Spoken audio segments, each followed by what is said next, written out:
Welcome to the Learning Never Stops podcast, where we explore the dynamic intersection of AI, video technologies, and learning in higher education and enterprise. I'm Scott Nadsen from Panopto, and today we're thrilled to explore meeting the increasing demand for high-quality video with our special guests from the Norwegian University of Science and Technology in Trondheim, Norway. In this episode, we're going to discuss NTNU's incredible video installment, its capabilities, their pedagogy, and how the team crafted their masterpiece. I know you haven't seen anything yet, but just trust me and wait until you see what's been built here. There's nothing like it on the planet. And guess what? It just works. Since 2020, NTNU has created well over 100,000 videos and it has almost 10 million views. So whether you're an L&D professional, tech leader, educator, AV pro, or enthusiast, this episode will deliver valuable video learning insights and best practices from a leading global university. Most importantly, I hope you learned something. Let's dive in. So we're here in Trondheim, Norway with Magnus Leon from the Norwegian University of Science and Technology. Magnus, you're going to introduce us to your team, your strategy, your operations. Tell us a little bit about yourself before we get into that. Thank you, Scott, and welcome to NTNU. Thank you. I'm Magnus Leon. I'm a senior engineer, and I'm basically responsible for Panopto, also working a lot with designing AV projects. And I've been doing a lot of video productions up through the years. So I've been here since 2008 now, so it's been a long time.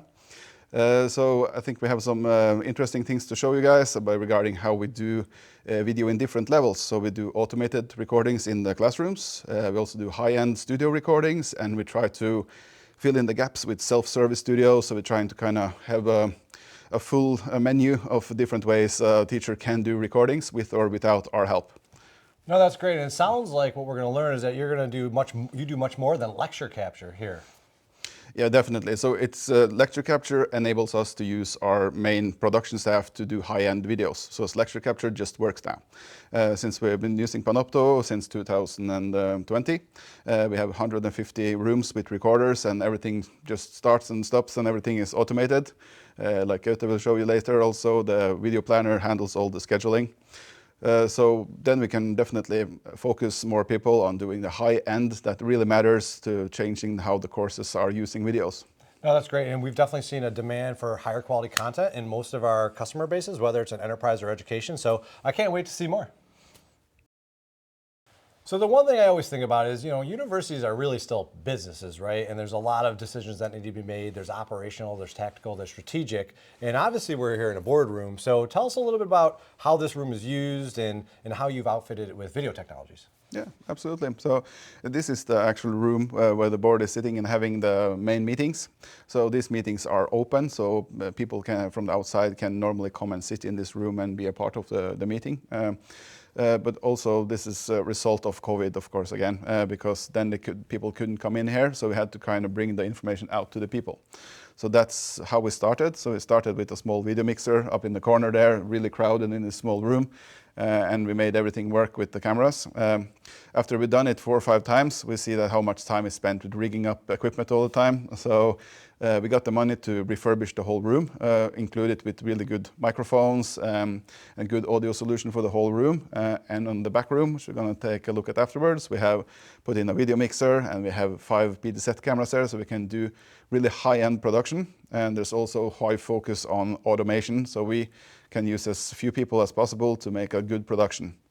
And we need this amount of cameras because there's many different angles, so we need to get the faces of all the people that we are in the meeting. No, that's great. And I think that when I heard the word manual, I say, oh, that's always that swear word, that manual thing when you're trying to automate and scale. So that's great. It sounds like you've really figured out a way to, again, increase the quality and deliver high quality to your audience, but then also automate it so it's not a problem for your team. Absolutely. So we also tried to fully automate it, but it's in the meetings, there's always some parts that are closed down. So it doesn't make sense to fully automate it once you have to make total sure that no audio or video is leaking out of the room. You always need that person there to be in control of what is going out, because it will harm NTNU in a big way if something goes out that should not do that. So we need anyway a person to be sitting here and kind of supervising the recording. And all the graphics is automated, and we can have, yeah.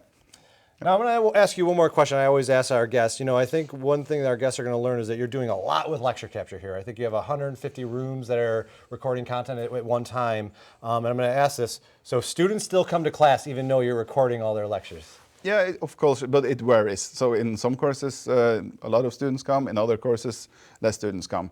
I do believe it's more of if the student cares too much. So we often see in earlier research that it's the same students that are coming to the class that are also watching the recordings.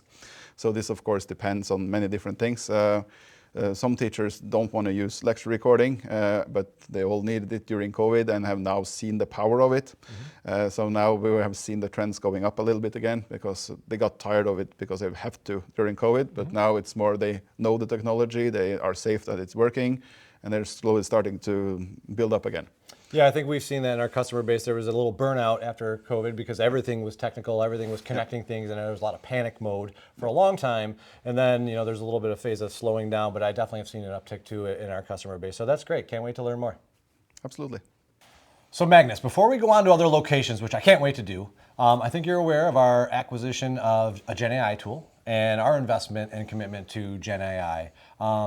Tell me a little bit about what NTNU is doing with AI currently and where that's going. Yeah, so AI is a little bit all over the place. So we're definitely testing different ways of utilizing AI, both generative but also other types of AI. So the main thing that we have started using is OpenAI Whisper, which is the speech-to-text, which is problematic in Norwegian. We have struggling with because we have many dialects in the language, so we have struggled for many years to find a good text or speech-to-text engine. Currently, with the release of Whisper some months ago, there was much better improvements of the Norwegian speech-to-text. And also the university in Oslo, UiO, they have made a service for this, so we can instead of making everything ourselves, we can utilize their great work and we can plug that into Panopto, and we can have great speech-to-text within Panopto, which of course also is important for the next steps. If you want to use AI within Panopto, you need to be able to get the full speech. Yeah. No, that's great. Anything else in terms of are you experimenting with anything on campus, or are faculty members experimenting, or students experimenting? Yeah, everybody's experimenting and playing with it, but also on the video side now. So we are testing different ways of generating stock footage, so we can kind of use text to video or image to video. So we're testing many different ways to see if the quality now is good enough to use, because of course it's important to have stock footage that is okay with the rights and everything, so we can use it freely, which is really helpful. Also, we're combining it with, of course, more real stock footage. So the time is getting there. So I believe in the next year we can start to use this for real in productions. Right now it's just testing and playing around with it. Right. Yeah. Also the next part here is to take, when we now have speech to text, we want to take text to speech. So we can kind of take that text and make that into many different languages. So we are testing different tools like ElevenLabs, which is currently the best to kind of read up everything. And this is something that we already tried to make podcasts, playing with Google's Notebook LM to make podcasts there with really natural voices and stuff. So, but for us, we need to find the solution that works with Norwegian language, which of course has been a problem, but now is starting to be solved. But no, that's great. And are there any other obstacles in terms of adoption? Is it just fear or concerns with security, or just not understanding how it works? And how are you dealing with that here?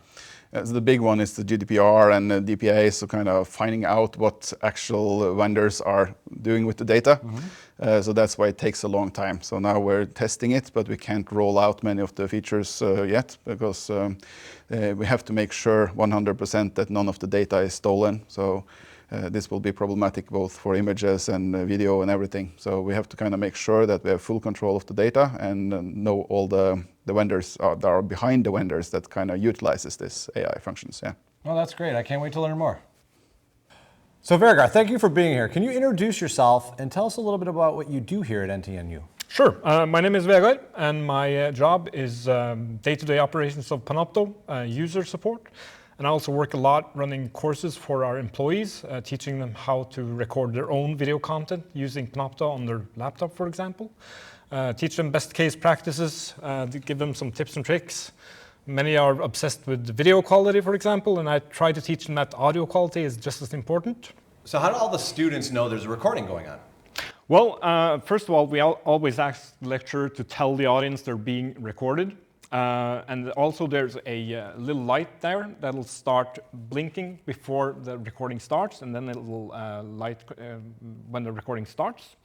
And also the teacher will know that there's a recording going on the previous screen. That the name of the recording will be at the top of the screen. So there's always a good indication that the stream is being done. Thank you, excellent. So Gota, I want you to introduce yourself, and I also want you to tell us a little bit about Video Planner. I know there's a lot of lecture capture happening here on campus, and tell us a little about how all that happens. Yeah, my name is Gota, and I work as an administrator for Panopto here at NTNU. So before I can talk to you about the Video Planner, who is the main part here, I have to talk about the recent years, during COVID and so on, where lecture capture was a big deal here at NTNU. So we went from 4 to 120 recorders, and those recorders had to be planned manually. So we were about 7-8 engineers planning recordings here at NTNU for about a week before each semester.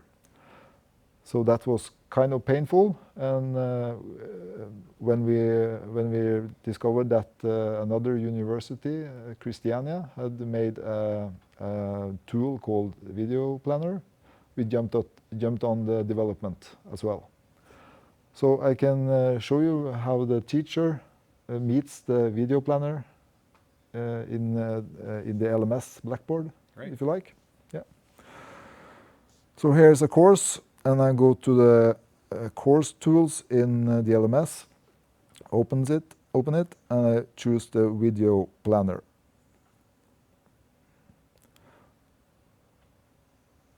So this is the simple picture they meet. They can choose the time and date when they have the lecture, and they just go to plan. And then they get up a screen where they can choose each hour, and they can also take away 1 hour if they like, and just press confirm. And there you have it. That's it? That's it. Wow, so you took a very manual process, and I always say manual is like a swear word in our world. We don't want to do anything manual, right? And you've just made it basically like a one-click solution. And it placed the responsibility from us onto the teacher, so he can just do it himself. Right, be empowered. Yeah. Excellent. No, that's great. Thank you. And you know what? Also, like some cross-university collaboration. We're acting as friends. Yeah. That's awesome. That doesn't always happen. We're all friends. How did you initiate that? We have engineers in our staff that made that happen. So in Norway, at least, we talk to each other very much. We have a broad collaboration across the land because we are so small. So we have to collaborate to get the greatest solutions. Great. So you can learn from each other. Yeah. That's excellent. No, I love that you're collaborating together to provide a better solution. Yeah. Excellent. Thank you. Yeah. Welcome. So Morten, we're here in a studio. Why don't you introduce yourself and tell us a little bit about the studio and the genesis of this studio? Yeah, my name is Morten. I'm the team coordinator of the production group. In this studio, we make all sorts of like higher quality videos, like panel discussions. We do webinars, also still a lot of green screen videos, doing lecture capturing, science promotion, informational videos from the administration, all sorts of different types of productions. We are 8 people, as I said, of video producers, and this studio is just one part of what we do in making like higher quality videos. We also do animations and field work, doing laboratorium recordings, and yeah, all sorts of documentaries, promotional stuff, whatever, we do it. Yeah. Nice. So you have faculty members using this room, you have staff members and leaders using this room, and I heard green screen and animation, so you must have video editors. We do. Like I said, we have 8 video producers. We all do recording, editing. Some of us do animations. We have done some VR, we try to develop as a group to learn new things, of course. Yeah. Yeah, so what I like about NTNU is you're kind of coloring outside the lines, as I would say, meaning you're not just using Panopto for lecture capture and management, you're actually creating that like really high-end, high-quality content, which we see an appetite for in rooms like this with your team, and obviously we're going to learn about the editing suite in a very short time here. Yeah. Yeah, Panopto freed up a lot of our time because now we don't have to make those what can I say, like boring recordings, PowerPoint recordings. We have more free time to do higher quality stuff, spend more time helping the lecturers to like make their courses go online, make them digital. Yeah. Excellent. Well, yeah, and we know that there's a time and a place for that room or lecture capture, right? And then there's a time and place for that very high quality, focused or personalized content. So that's great. Thanks for showing us the studio. Thank you. So Morten just gave us a tour of your studio, and now we're back here behind the scenes. So tell us a little bit about this space. Yeah, thanks. I'm Gunnar. I am the studio technician here. And I'm very excited about showing you like what we have built out to be able to have a flexible studio space. What we built out here is basically to be future-proof and be able to produce a lot of different content from talk shows and all this that Morten went through. And to do this, we built it around the 8080 router, where everything is connected with a HD SDI cable, so we're able to do 4K 60 productions if we want it later on.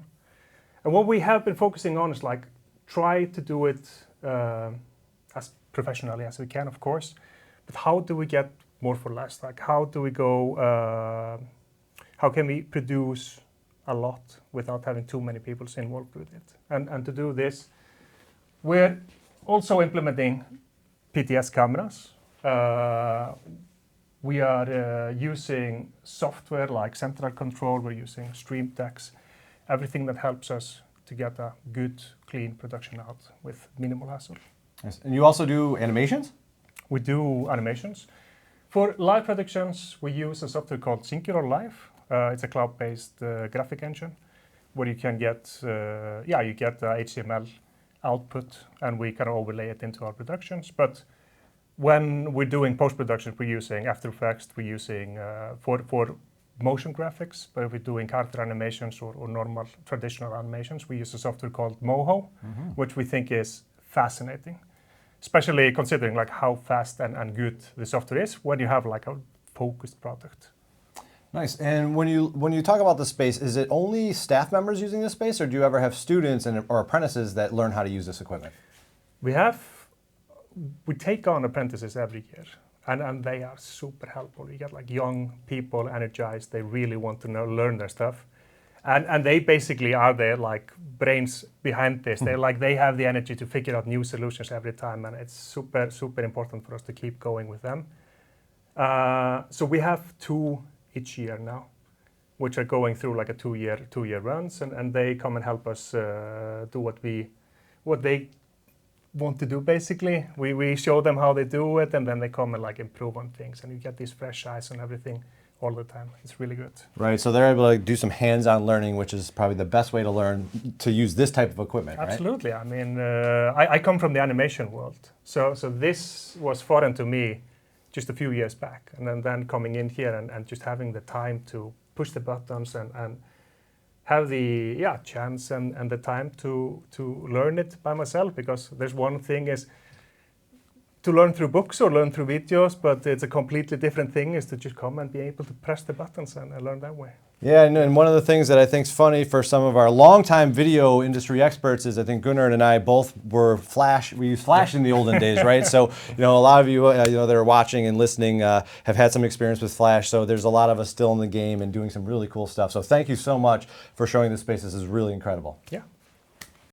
All right, so I know a lot of our viewers and listeners are kind of wondering what's going on here in the background with all this tech. Can we double click a little bit into this tech? Tell us a little bit about it. Definitely.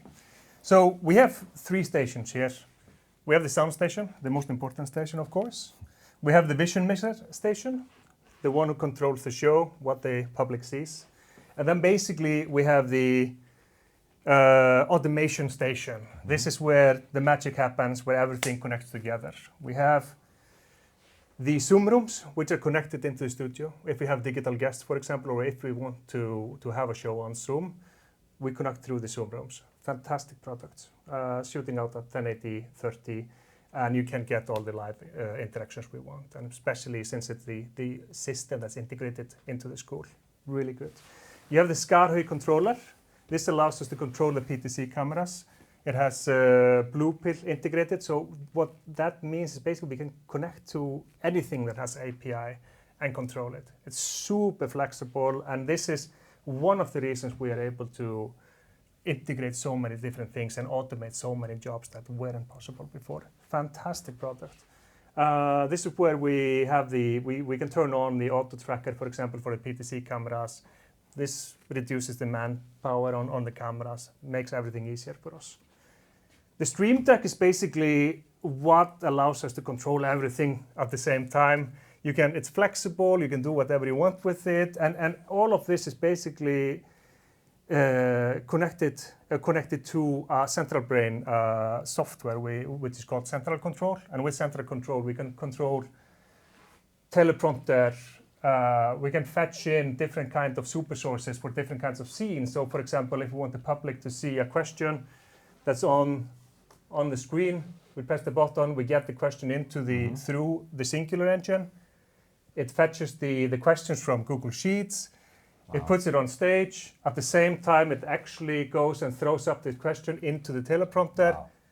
All of this happens with a touch of a button. So it takes a little bit of time to program it up, make it happen, but it allows us to do so much more than otherwise.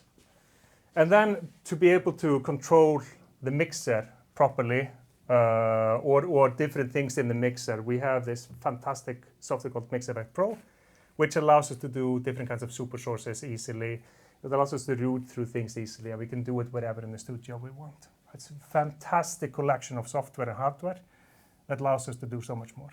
Wow, thank you for showing this. I've been to a lot of university campuses. I don't think I've ever seen this level of sophistication and automation in a studio like this. So this is excellent. Great job. Thank you. Thank you.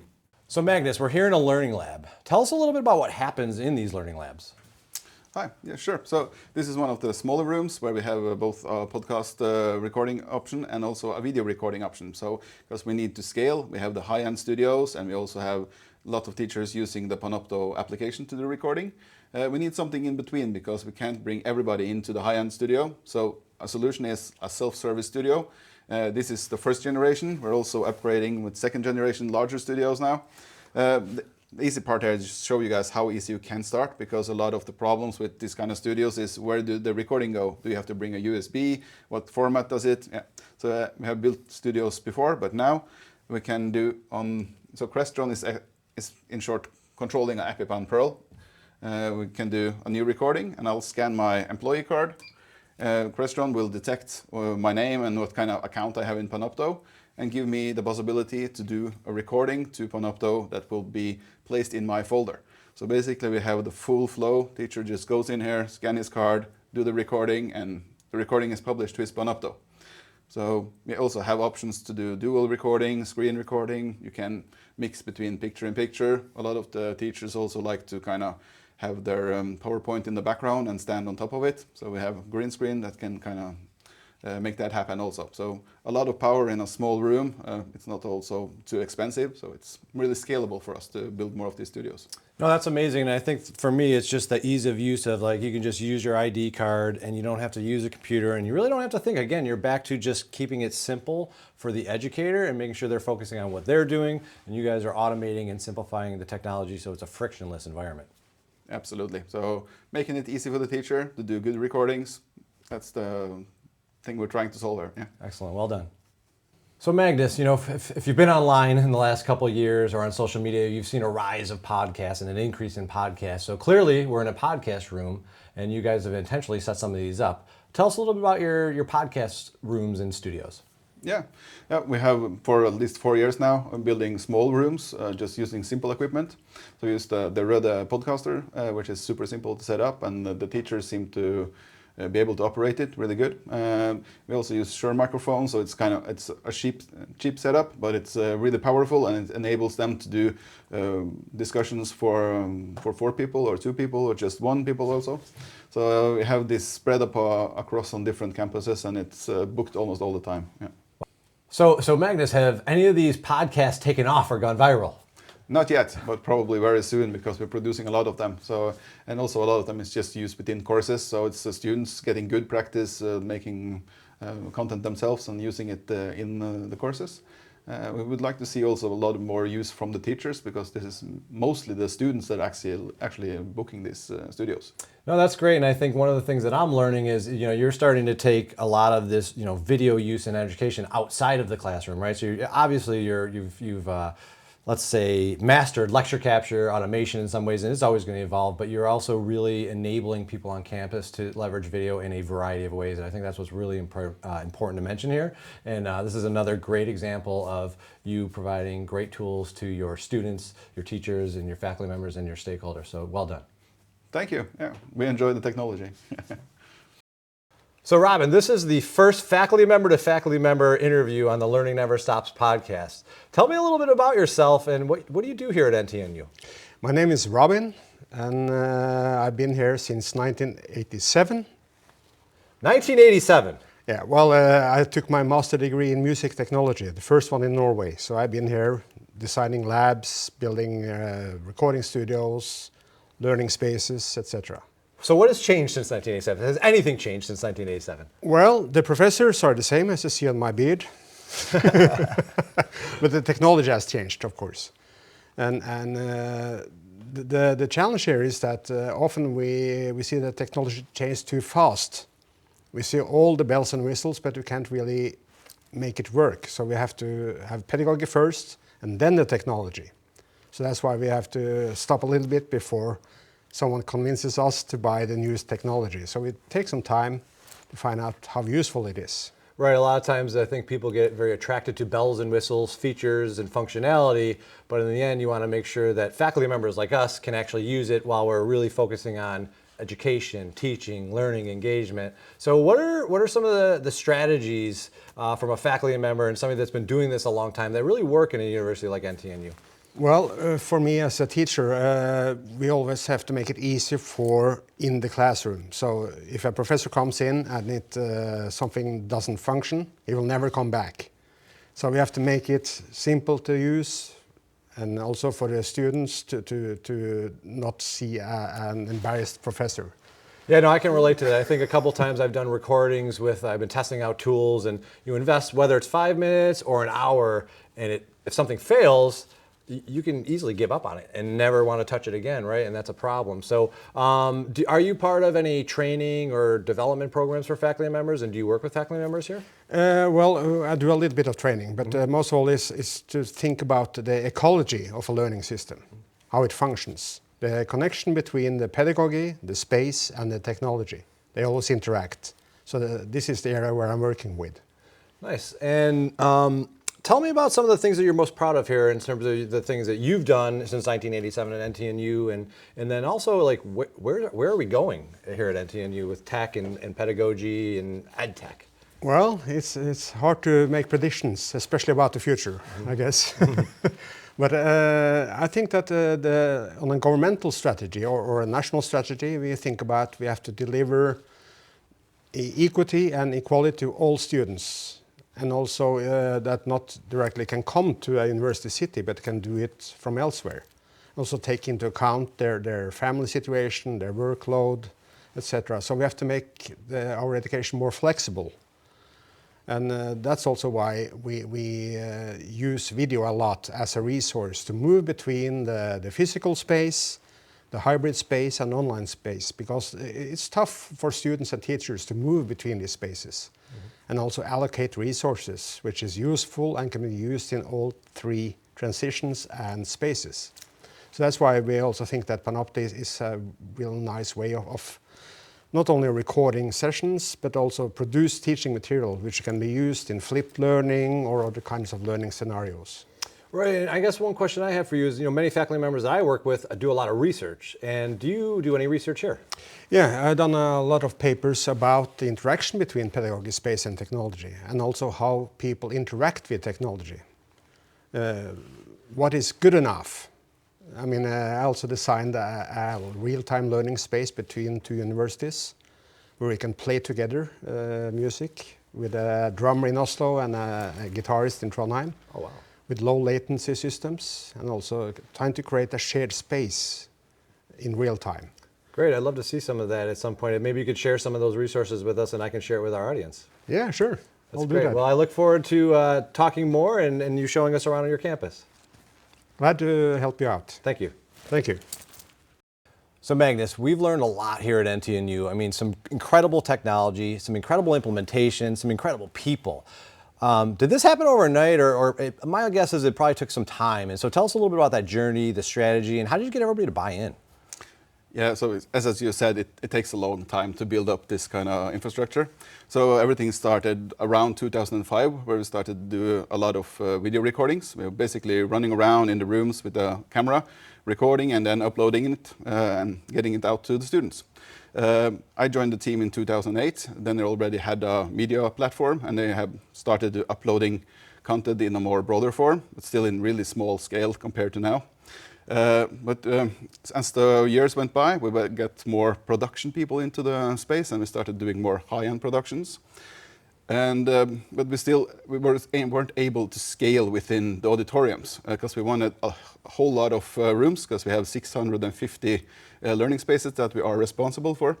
Wow. So it's really hard to scale that by running around with cameras. So we started putting in PTZ cameras in the rooms, but the media solution server that we were using was not scaling price-wise or function-wise, and also how much time we spent on keeping it up running.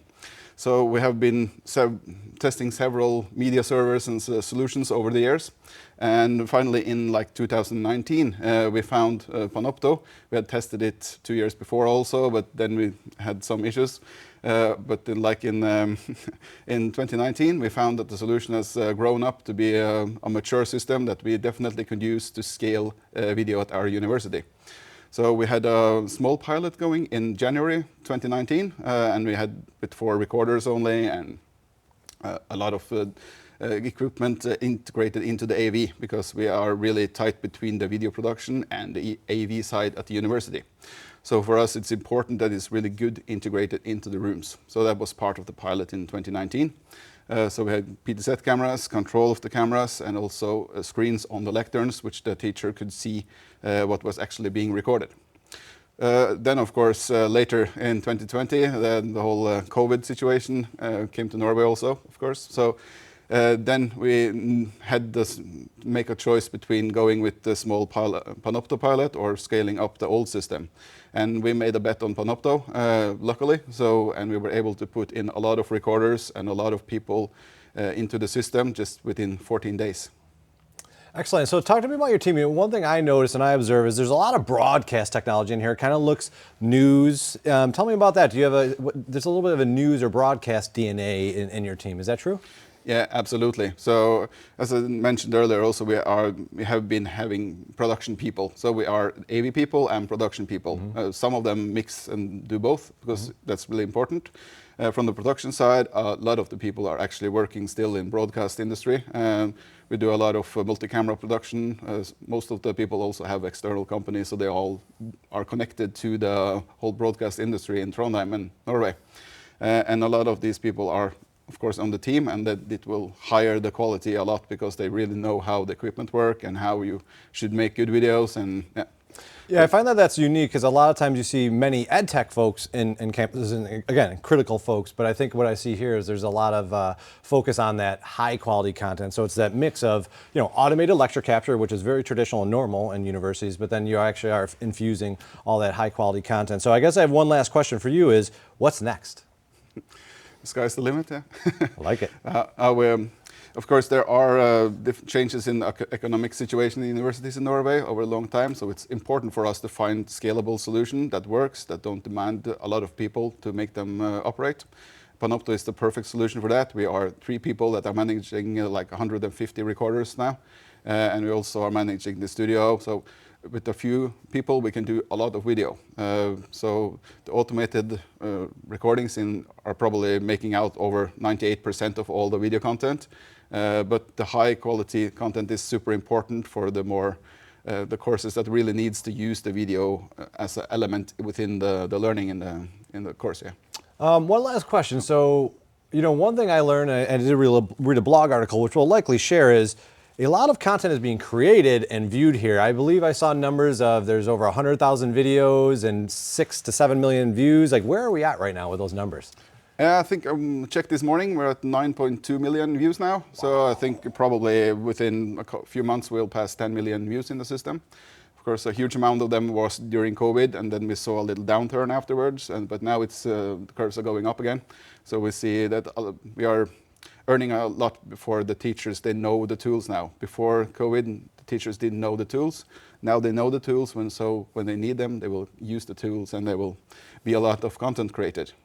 And also we have the Zoom integration, which is super great with Panopto. So a lot of people that don't want to learn new types of software, they can just use Zoom, click record, and it's automatically uploaded to the Panopto cloud also on their folder. Yeah.